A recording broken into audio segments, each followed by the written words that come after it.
Un petit moment de liberté à quelques pas du blocus israélien sur Gaza. Pour ce groupe d'amis, le surf est le seul moyen de s'évader. Une fois dans l'eau, plus de blocus, plus de checkpoint, juste eux et la mer. Les vagues sont loin d'être dignes des plages du Pacifique, mais peu importe.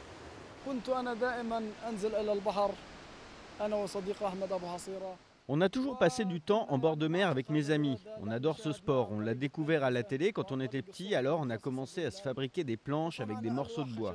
C'était dangereux, on s'est blessé plusieurs fois, mais on a continué quand même.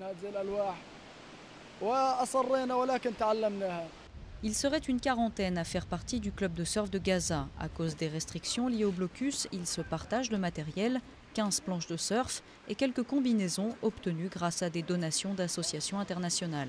Été comme hiver, rien ou presque ne peut les empêcher de se jeter à l'eau. Très souvent, on va faire du surf et on se retrouve au milieu d'une mer très polluée. Parfois, cela nous dissuade de surfer, mais on n'a pas d'autre choix. Que peut-on faire d'autre? Toute la côte est comme ça, souillée par les déchets et l'évacuation des eaux usées.